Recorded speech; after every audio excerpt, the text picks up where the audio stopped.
Hello and welcome back to part 2 of my Games of the Year review. So anyway, I'm going to reveal the next 2 games, and that is my personal game of 2018. So anyway, let's continue with my number 3 game, which is Spider-Man. Superheroes and video games don't often have the best track record of quality titles in the past, but with this one, this is without a doubt the best superhero video game in a long time. Insomniac Games, well known for the Ratchet & Clank franchise, developed especially for the big Marvel and Spider-Man fanatics. The campaign itself is short but sweet, but the endgame experience never ends as there is plenty to do around the city, so you can do side missions to collect gears, earn skill points, and there is a level up system in place to unlock costumes and extra abilities and other cool stuff as well. I absolutely enjoyed the fact that you can swing your way round through the city, getting from point A to B. There's no fast travel, which is good because I prefer to swing for the web, enjoying the views, and for fast-paced adrenaline. The combat system takes a little getting used to at first, but once you get the hang of it, it was not that bad. I mean, you can use your web to throw debris towards enemies, or even stealth your way by trapping unsuspected enemies with your web. You can even use your web to throw items to create a distraction. Boss battles are even more epic and fun, and I do tend to find bosses quite easy than I anticipated. Yep. So if you know everything about Spider-Man, then there are lots of great throwbacks and old school characters into this game, including the big 6 villains you'll encounter throughout the game. Story was fun and at times very emotional.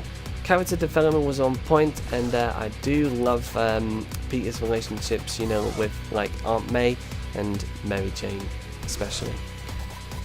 Now, I don't normally buy into like Marvel, DC games or any superhero games or something like that.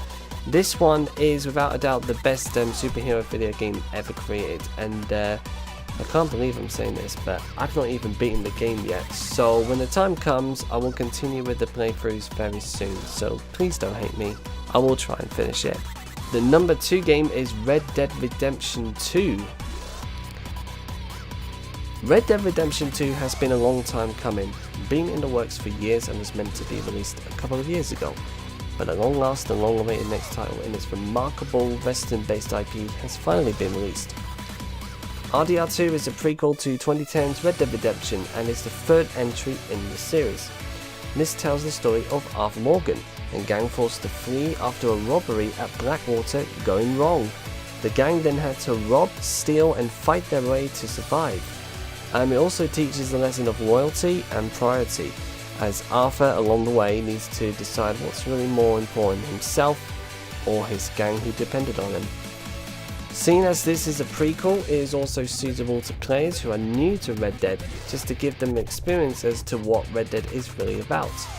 Without a shadow of a doubt, after playing this, they'll probably want to go straight for the first Red Dead Redemption game anyway. So there is everything that I love about Red Dead, that you can pretty much do anything for everything, really.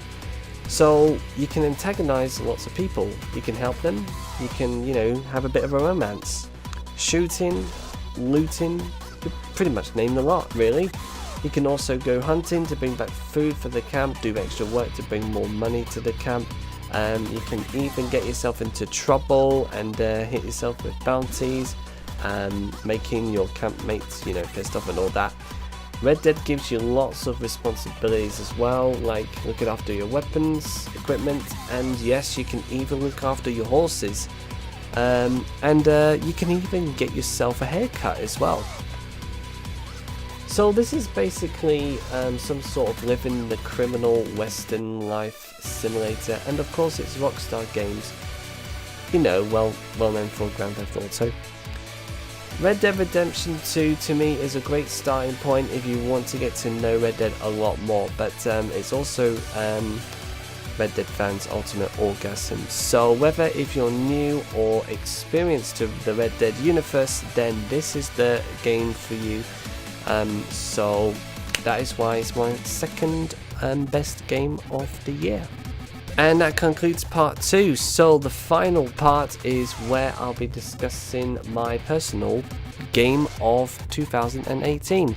So I'll see you for the last parts, and if you enjoyed that quick video, then thumbs up, subscribe if you want to check out more from me, and follow me on Twitter, which is at Time193. Anyway, see you for part 3. Have a good day, and I'll catch you later. Peace out.